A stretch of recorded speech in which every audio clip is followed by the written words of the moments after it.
Mila Kunis, se ta kam thënë njerë. Mila Kunis.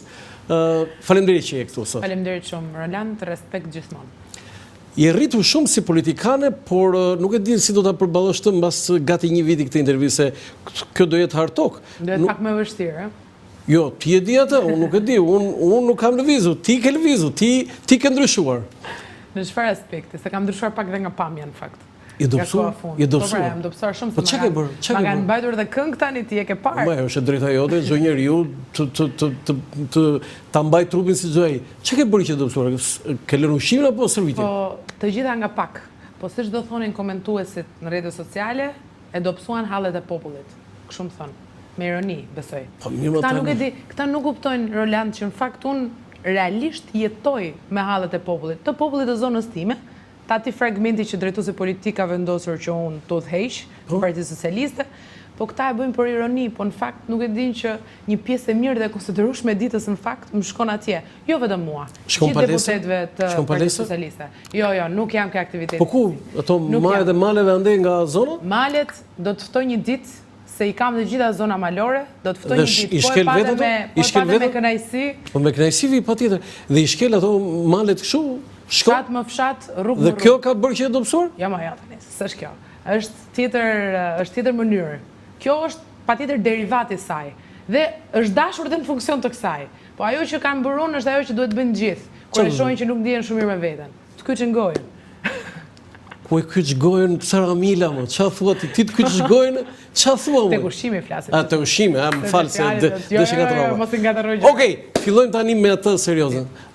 Zonja Mila, si ka qenë ky vit politik? Ti je një deputete e re, por besoj ky ka qenë viti më interesant, më i gjeshëm në jetën tënde, besoj. Patjetër.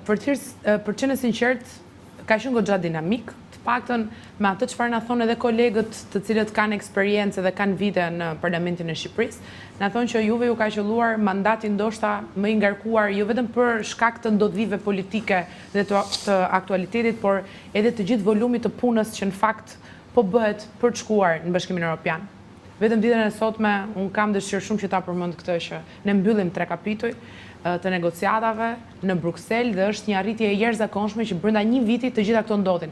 Patjetër që kjo nuk ka ndodhur vetëm prej Sarës, por ka ndodhur edhe prej Sarës, edhe prej deputetëve. Po se çka ke bërë konkretisht? Cilët jemi munduar që të gjithë volumin e punës në Komisionin për Europën dhe Punët e Jashtme të mund ta strukturojmë në mënyrë të tillë që të mos krijojmë pengesa. Çdo projekt ligji i cili ka qenë i parafruar me atë të Bashkimit Evropian ka marrë votën tonë me njëherë duke qenë jo vetëm të përshtatshëm për rrugën tonë për Bashkimin Evropian, por të jemi patjetër që ka një moment shqyrtimi, Roland, dhe sa më serioz dhe sa më pa pengesa të bëhet shqyrtimi i gjithë këtyre projekt ligjeve, një pjesë e mirë të cilave janë edhe detyrë shtëpie nga Komisioni i Europës për Shqipërinë, aq më mirë, aq më bindshëm dhe aq më e shpejt bëhet rruga drejt Bashkimit Evropian.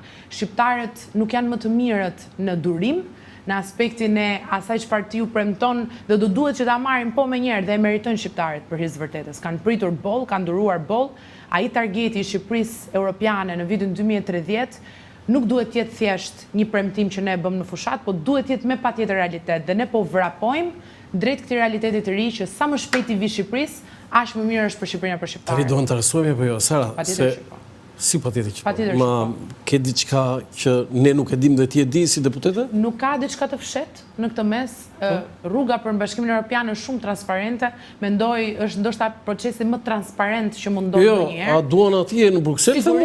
Sigurisht që po. Unë, Roland, vite nga një eksperiencë që së bashku me disa deputetë rinj patëm 3-4 ditë intensive në Parlamentin e Europës me trajnime, por edhe me biseda me eurodeputet. I kam ndjekur në Facebook edhe postimet që ti ke bërë.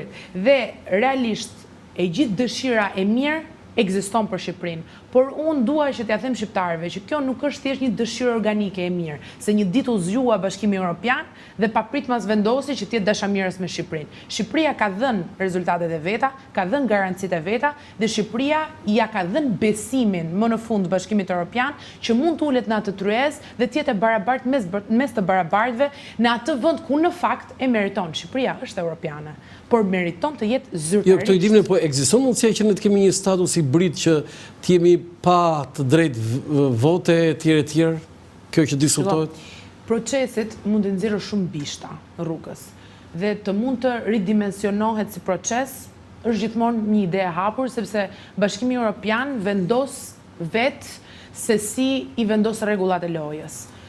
Deri më tani, rregullat e lojës kanë qenë pak më ndryshe, sepse dhe vendet anëtare të Bashkimit Evropian kanë pasur një zhvillim të konsiderueshëm, jo vetëm ekonomik, por dhe social dhe kulturor, sepse ato vinë bashkë dhe shqiptarët duhet ta kuptojnë. Do dhe ne kemi është opsion që ne mund të jemi antar të BE-s pa drejt vote? Ka një, nuk është e gjithë tek ideja e votës, sa është tek një trajektore më e butë 10 vjeçare, e cila përgatit më së shumti edhe tregun shqiptar për ndryshimet e mëdha që vinë për hir të standardizimit. Si, do dhe ne mund të jemi antar pa drejt vote, po 10 vjet jemi kështu?